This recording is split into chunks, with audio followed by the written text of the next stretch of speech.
Chers amis, en cette veille de Rosh Hashanah, je voudrais que nous nous attardions sur un ou deux points essentiels de la prière de cette journée particulière, afin de nous préparer, comme il le convient, à cette journée solennelle, tellement poignante, tellement importante pour nous, peuple juif, le jour de Rosh Hashanah. Cette journée a déjà quelque chose d'extrêmement particulier quand on porte un regard juif dessus. Il s'avère que cette journée qui est Rosh Hashanah n'est pas du tout signalée par la Torah comme étant Rosh Hashanah. Elle est signalée comme un jour où nous sonnons du shofar. De surcroît, la problématique va bien plus loin que cela. Il s'avère que ce premier de l'année pour nous a lieu le premier du 7e mois de l'année, autrement dit exactement au milieu de l'année. Comment une telle chose est possible? Elle est strictement inconcevable dans toute conception humaine normale. Placer le premier de l'an exactement au milieu de l'année, ça semble un non-sens. Mais en fait, ce n'est pas du tout le cas. C'est justement une façon profondément juive d'exprimer le sens profond de cette journée. Elle est d'un côté le premier de l'an, elle est d'un autre côté une journée où nous passons en jugement devant Akadosh Baruch Hu pour tout ce que nous avons fait durant l'année précédente. Et dans ce sens-là, elle doit être justement au plein milieu de l'année. Pourquoi? Afin de bien préciser que le début de l'année pour un juif n'est jamais une fin, ni même un début.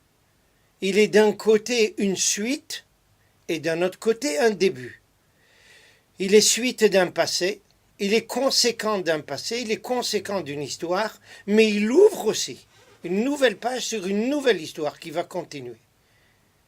Il faut donc se positionner exactement entre passé et futur, donc au milieu de l'année, le premier de l'année.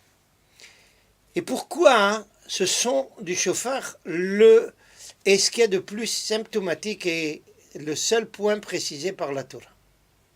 Pour la raison suivante. Il faut comprendre que le shofar a deux aspects. Il a toujours servi dans le peuple juif dans deux sens tout à fait antithétiques. D'un côté, il est ce qu'on sonnait au temple chaque jour de fête. Donc, il est un signe de fête. Mais d'un autre côté, il est ce qu'on sonnait lorsqu'on rassemblait tout le peuple juif pour aller au combat s'il le fallait. Au moment où des ennemis nous menaçaient, c'est à ce moment-là qu'on sonnait du shofar pour rassembler tout le peuple. Il est donc un signe de joie et il est en même temps un signe de rassemblement. C'est exactement l'idée qui est présentée au début de la prière particulière de Rosh Hashanah, où on appelle tout le peuple juif à faire Aguda Achat, c'est-à-dire une unité, à se ressouder totalement, afin de comprendre que ce peuple juif, ce peuple sacré, ne peut remplir son rôle que dans la mesure où tout le monde est là, tout le monde participe, tout le monde est associé avec tout le reste du peuple juif, afin d'obtenir l'objectif qui est un objectif tellement élevé que nous avons besoin de la participation de tout un chacun.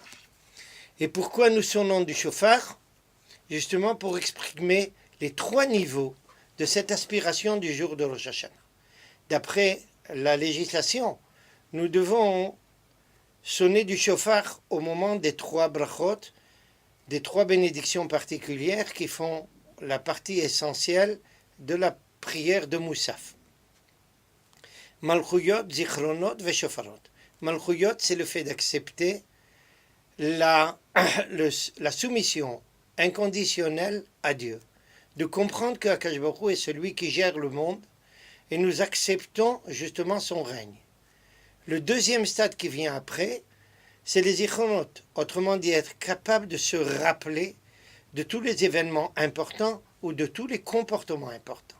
Événements importants comme la sortie d'Égypte, ou bien comportements importants comme le fait justement du sacrifice d'Isaac qui a eu lieu au moment de Rosh Hashanah et qui vient nous rappeler comment les grands personnages de notre peuple ont été ceux qui nous ont montré la voie et le sens dans lequel nous devons nous diriger.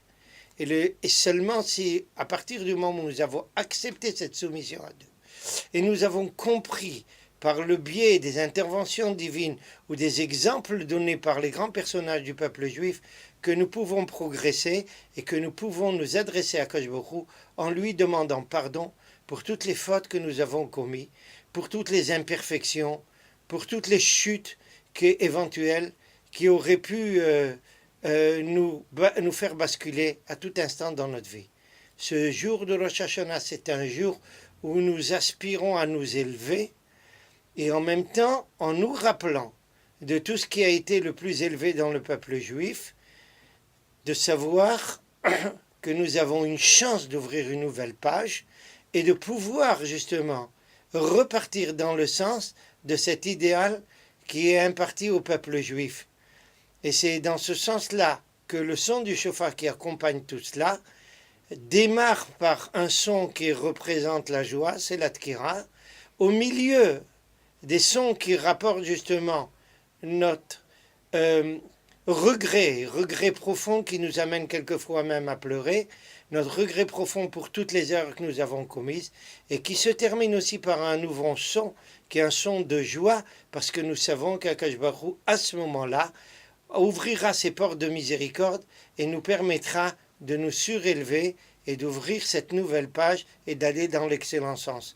Et si nous savons le faire ça et le réaliser, il est indéniable que Akadosh Baruch Hu saura nous pardonner et ouvrir une nouvelle page aussi dans notre avenir. Shana Tova, Ktiva V'Chatima Tova.